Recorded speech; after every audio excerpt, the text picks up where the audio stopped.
തിരുവനന്തപുരം കളിക്കാവിള ഒറ്റമരത്ത് കൊല്ലപ്പെട്ട ദീപുവിന്റെ മരണത്തിന് പിന്നിൽ ഗുണ്ടാ സംഘം എന്ന സംശയം.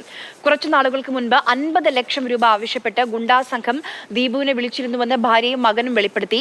ഇല്ലെങ്കിൽ മക്കളെ അപായപ്പെടുത്തുമെന്ന് ഭീഷണിപ്പെടുത്തിയതായും ഭാര്യ പറയുന്നു. പാപ്പനംകോട് കൈമരം സ്വദേശിയായ ദീപുവിനെ കാറിനുള്ളിൽ കഴുത്തറുത്ത നിലയിലാണ് കണ്ടെത്തിയത്. കാറിലുണ്ടായിരുന്ന 10 ലക്ഷം രൂപ മോഷണവും പോയിരുന്നു. നമുക്ക് ഭാര്യ വിധുവിനും മകനും പറയാനുള്ളത് കേൾക്കാം. കൂട്ടുകാരൻ അടുത്ത് വഴിയെ വെച്ച് കണ്ടപ്പോൾ വിളിച്ചു നിർത്തി, നിന്നെ പിന്നെ എടുത്തോളാണ് എന്നൊക്കെ പറഞ്ഞ് പൈസ റെഡിയാക്കി വെച്ചോ, ഇല്ലെങ്കിൽ നിന്നെ റെഡിയാക്കും എന്നൊക്കെ പറഞ്ഞ് ഭീഷണിപ്പെടുത്തി എന്നൊക്കെ പറഞ്ഞ് കാശ്വലി ഒന്ന് പറഞ്ഞു. ഇവിടെ 3-4 മാസമാവും. അത് ആരാണ് നെടുങ്ങാടുള്ള ആരാണ് എന്നറിയാമോ? ഒരാളാണോ അങ്ങനെ വല്ലതും അറിയാമോ? ഇവരിങ്ങനെ പിരിവിന് വേണ്ടിയിട്ട് ഇങ്ങനെ നടക്കുന്ന ആൾക്കാർ ഭീഷണിപ്പെടുത്തി ഒക്കെ ചെയ്യുന്നവരുണ്ട്. ഇടയ്ക്കിടയ്ക്ക് ഇങ്ങനെ വിളിച്ച് പൈസ ചോദിക്കും. ഒരിക്കലും വിളിച്ച് അത് ഭയങ്കരമായിട്ട് വിഷമം വന്ന് നമ്മളെ മക്കളെ വെച്ച് പറഞ്ഞപ്പോഴാണ് വിഷമം വന്നിട്ട് മക്കളെ ഉപദ്രവിക്കും എന്നൊക്കെ പറഞ്ഞു. ഹസ്ബൻഡിന് എനിക്ക് അച്ഛൻ എൻ്റെ പണ്ട് പറഞ്ഞ് ഇയാളെ നമ്മളെ ഭീഷണിപ്പെടുത്തുന്നു. അപ്പോൾ അച്ഛൻ്റെ അടുത്ത് പറഞ്ഞു, എൻ്റെ 50 ലക്ഷം തന്നിട്ട് എന്നെ കുത്തുമെന്നൊക്കെ, കത്തി വെച്ചൊക്കെ കുത്താൻ വരുമെന്നൊക്കെ പറഞ്ഞു. ആരാ ഭീഷണിപ്പെടുത്തിയെന്ന് വല്ലതും അറിഞ്ഞൂടെ. പക്ഷെ അതിലൊരു ഗ്യാങ്ങാണെന്നൊക്കെ പറഞ്ഞു. അച്ഛന്മാരൊരു ഗ്യാങ്ങൊക്കെ ആണ്. അതെനിക്കറിയാം. ഇത് അച്ഛൻ എന്നാ പറഞ്ഞത്? ഇതെന്നാ അച്ഛൻ പറഞ്ഞു? അതിപ്പോ ഒരു 1-2 മാസമായി. AK സ്റ്റെഫൻ വിവരങ്ങളുമായി തിരുവനന്തപുരത്ത് ചേരുന്നുണ്ട്. സ്റ്റെഫൻ, ഓരോ മണിക്കൂർ മുന്നോട്ട് പോകുമ്പോഴും ഈ കൊലപാതകവുമായി ബന്ധപ്പെട്ട് പുതിയ സംശയങ്ങൾ ഉയരുകയാണ്. ഒരു ഭാഗത്ത് ഈ സുഹൃത്തും ഈ കുടുംബത്തിന് തന്നെ മുൻപ് പരിചയമുള്ള വിമൽ കുമാറിലേക്ക് സംശയം, പോലീസ് അന്വേഷണം നടക്കുന്നു. ഇപ്പോൾ ഈ ഒരു ഗുണ്ടാ സംഘത്തിന്റെ കാര്യം കുടുംബം തന്നെ വെളിപ്പെടുത്തുന്നു. എന്തൊക്കെയാണ് ഇപ്പോഴുള്ള പോലീസിന് മുന്നിലുള്ള സംശയങ്ങൾ, നിഗമനങ്ങൾ?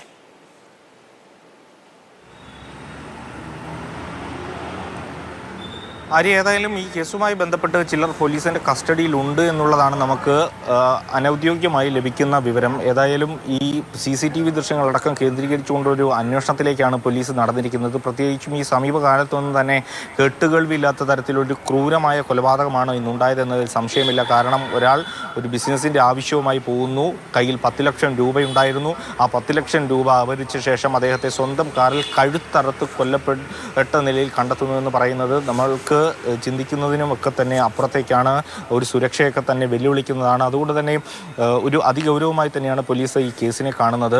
കൃത്യമായി CCTV ദൃശ്യങ്ങളൊക്കെ കേന്ദ്രീകരിച്ചു കൊണ്ടുള്ള ഒരു അന്വേഷണത്തിലേക്ക് നീങ്ങിയിരിക്കുകയാണ്. ഇപ്പോൾ ഒടുവിൽ ലഭിക്കുന്ന വിവരം അനുസരിച്ച് കന്യാകുമാരി SP-യുടെ നേതൃത്വത്തിൽ 7 അംഗ സ്പെഷ്യൽ സംഘത്തെ നിയോഗിച്ചിട്ടുണ്ട് ഈ അന്വേഷണത്തിന് വേണ്ടിയിട്ട്.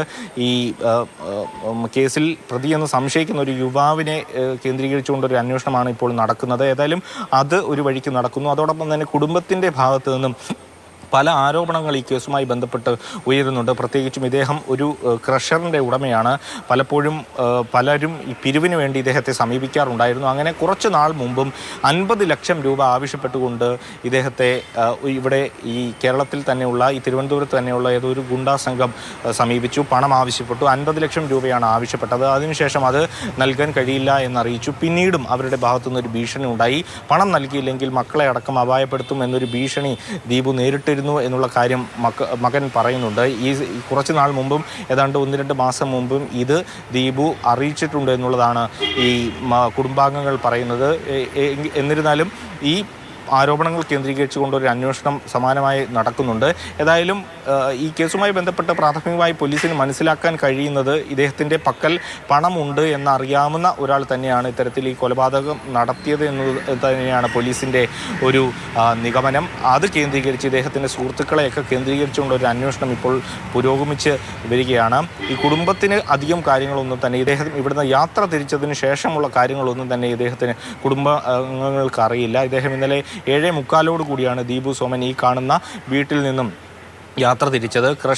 അദ്ദേഹത്തിൻ്റെ ക്രഷർ പൂട്ടിക്കിടക്കുകയായിരുന്നു. അത് തുറന്ന് പ്രവർത്തിപ്പിക്കുന്നതിൻ്റെ ആവശ്യവുമായി ബന്ധപ്പെട്ട് സാധനങ്ങൾ വാങ്ങുന്നതിന് വേണ്ടി തമിഴ്നാട്ടിലേക്കാണ് പോയത്. എവിടേക്കാണ് തമിഴ്നാട്ടിലേക്ക് പോകുന്നത് എന്നതും കുടുംബത്തോട് പറഞ്ഞിരുന്നില്ല. തമിഴ്നാട്ടിലേക്ക് പോകുന്നു എന്ന് മാത്രമാണ് പറഞ്ഞിരുന്നത്. അതോടൊപ്പം മാർത്താണ്ഡത്ത് നിന്ന് വിമൽകുമാർ എന്ന ഒരു സുഹൃത്തിനൊപ്പമാണ് യാത്ര എന്നുള്ള കാര്യവും പറഞ്ഞിരുന്നു. അത്രയും കാര്യങ്ങൾ മാത്രമേ ഈ കുടുംബത്തിന് ഈ യാത്രയെപ്പറ്റി അറിയാവൂ. അതിനുശേഷം അവർ കേൾക്കുന്നത് രാത്രി 12:30 അദ്ദേഹത്തിൻ്റെ വാർത്തയാണ്. കാറിൽ കൊല്ലപ്പെട്ട നിലയിൽ കണ്ടെത്തി എന്നുള്ളൊരു വാർത്തയാണ് കുടുംബാംഗങ്ങൾ അറിയുന്നത്. അതിൻ്റെ ഒരു ഞെട്ടലിലാണ് കുടുംബാംഗങ്ങളും അതോടൊപ്പം തന്നെ നാട്ടുകാരും എല്ലാം ഉള്ളതും. ഇപ്പോൾ ഏതായാലും പ്രതിയെ കണ്ടെത്തുന്നതിന് വേണ്ടിയുള്ള ഒരു ഊർജിതമായ ശ്രമം ആരംഭിച്ചിട്ടുണ്ട്. കന്യാകുമാരി SP-യുടെ നേതൃത്വത്തിലുള്ളൊരു സ്പെഷ്യൽ സ്ക്വാഡിനെ ഇതുമായി ബന്ധപ്പെട്ട് നിയോഗിച്ചിട്ടുണ്ട് എന്നുള്ളതാണ് നമുക്ക് ലഭ്യമാകുന്ന ഏറ്റവും പ്രധാനപ്പെട്ട പുതിയ വിവരം. അതോടൊപ്പം തന്നെ പ്രതി എന്ന് സംശയിക്കുന്ന ഒരാൾ പോലീസിൻ്റെ നിരീക്ഷണത്തിൽ ഉണ്ട് എന്ന് നമുക്ക് ഈ ഘട്ടത്തിൽ പറയാം.